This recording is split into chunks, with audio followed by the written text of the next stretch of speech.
Selamat datang di podcast Bina.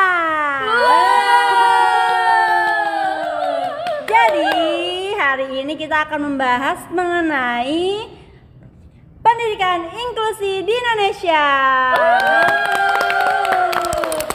Udah pada tahu belum? Apaan tuh? Belum. Ya udah langsung aja ya kita simak videonya. Bersama saya Dewi, Saya Nisa, saya Via, saya Rani, saya Sabrina, dan saya Hikmah. Enjoy this video.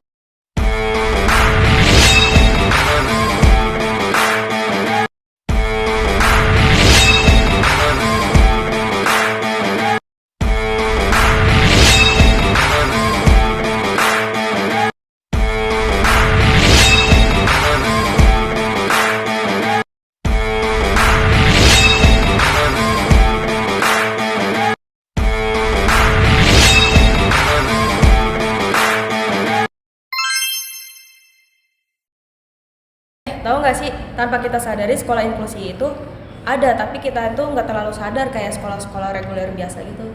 Wah, emangnya sekolah inklusi itu apa sih? Sekolah inklusi itu adalah yang menerima anak kebutuhan khusus kayak ABK untuk belajar sekolah bersama dengan anak-anak yang pada umumnya. Terus prinsip utama dari pendidikan inklusi itu yang pertama ya, semua anak-anak berhak belajar bersama tanpa diskriminasi. Terus yang kedua, pembelajaran menjadi kekuatan untuk mengembangkan potensi. Terus yang terakhir, anak-anak harus diberikan ruangan dan hak untuk berkembang sesuai dengan bakat dan kapasitasnya. Terus di sekolah inklusi juga ada manfaatnya, hak dan kewajiban yang sama dengan peserta didik reguler. Kemudian fasilitas untuk belajar dan pengembangan diri mereka juga sama kayak anak-anak pada umumnya, tapi ada sedikit perbedaan dari fasilitas. Emang apa sih yang membedakan fasilitasnya itu dari sekolah reguler biasa dan di sekolah inklusif?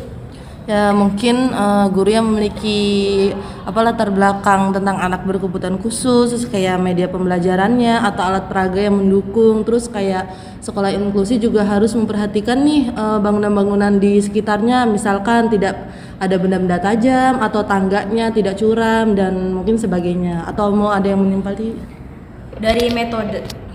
Dari metode juga harus beda kan dari pembelajaran anak-anak untuk pada umumnya. Oh berarti sama dong ya sama sekolah SLB? Jadi beda Kak, sekolah SLB dan sekolah inklusif itu. Nah, di sini SLB itu adalah pilihan untuk anak yang memiliki kebutuhan khusus dan mereka dibagi menjadi beberapa jenis sesuai kondisi mereka.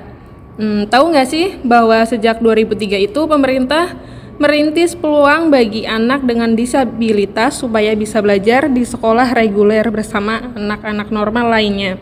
Oh udah lama ya, dari 2003 ternyata. Nah, tadi kan penjelasan dari sekolah SLB-nya ya Kak.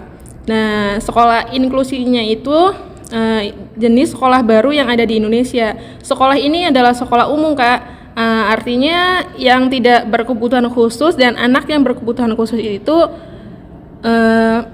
belajar dalam satu kelas. Jadi umumnya di sekolah inklusi akan terdapat guru umum dan guru khusus yang memiliki latar belakang jurusan pendidikan luar biasa gitu Kak.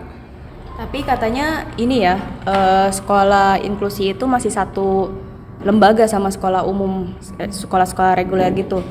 Terus kalau sekolah SLB itu dia kayak punya lembaga sendiri, jadi lembaga sekolah SLB gitu. Oh, berarti beda kayak antara sekolah inklusi sama sekolah SLB. Ya. Berarti efektifan mana sih, sekolah inklusi atau sekolah SLB? Nah kalau soal efektivitas kita tuh harus lihat lagi nih sama kebutuhan dan potensi anak itu sendiri. Nah akan lebih baik lagi sebelum kita masukkan anak kita ke sekolah itu, kita harus bisa konsultasi lagi nih sama orang-orang yang lebih kompeten daripada kita. Kayak contohnya mungkin psikolog anak atau mungkin dokter spesialis anak itu sendiri, supaya kita bisa tahu dan dapat rekomendasi yang tepat untuk sekolah anak kita. Oh, jadi sebelum si anak ini sekolah, berarti kita sebagai orang tua harus cari tahu dulu gak sih apa aja sih yang anak butuhkan sebenarnya, ataukah dia butuh teman-teman yang seperti dia atau bisa bergabung dengan teman-teman yang lainnya. Ya betul. Jadi kita harus lebih aktif lagi bertanya dengan orang-orang yang memang lebih memiliki banyak pengetahuan dibanding kita tentang kasus anak kita gitu. Bukan kasus ya, kelebihan anak kita gitu. Intinya mah yang lebih berkompeten Iya, ya Kak. yang lebih berkompeten.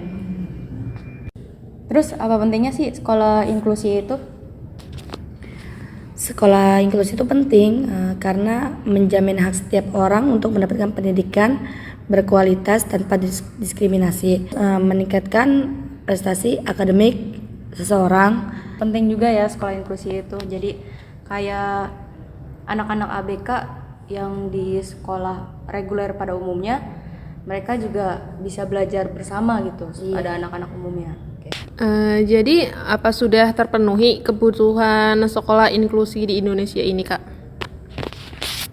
Kalau menurut saya pribadi sih sepertinya masih dalam tahap yang rada susah, karena pasti dalam menghadapi tantangannya kan pastinya masih dalam menghadapi tantangan ya Kak. Kalau di Indonesia sendiri dari tahun 2016 juga, walaupun sudah banyak sekolah yang menerapkan pendidikan inklusif, tetapi kan masih ada lah gitu tantangannya, kayak masih banyak gitu anak berkebutuhan khusus yang mengalami diskriminasi dan perundungan di sekolah. Selain itu juga ada tantangan-tantangan lainnya, kayak seperti kurangnya kompetisi dari gurunya, terus juga minimnya fasilitas pendukung, terus juga kayak yang disebutkan tadi juga kan Kak, kayak kurangnya juga kurikulum yang disesuaikan. Terus ada juga kan penolakan dari sebagian orang tua gitu loh, masih kekeh bahwa anaknya itu memang normal seperti biasanya. Terus juga tadi juga seperti yang disebutkan tadi, kayak terbatasnya guru pembimbing khusus juga.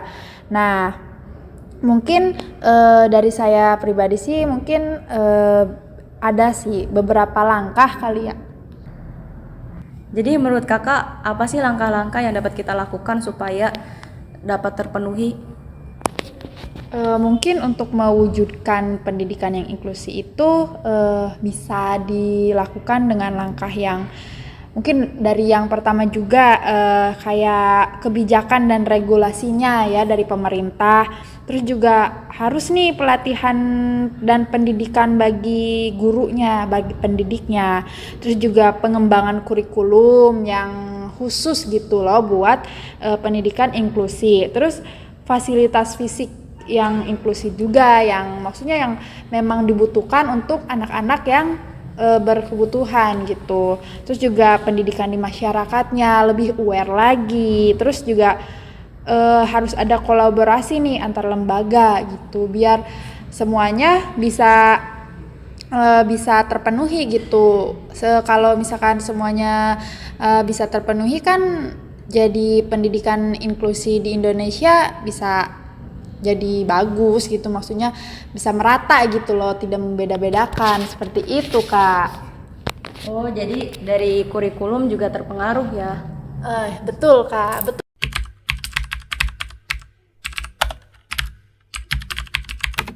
Oke guys, itu dulu ya podcast kita hari ini. Thank you yang udah nonton sampai akhir. See you next podcast. Jangan lupa like, comment, share. Dadah. Bye.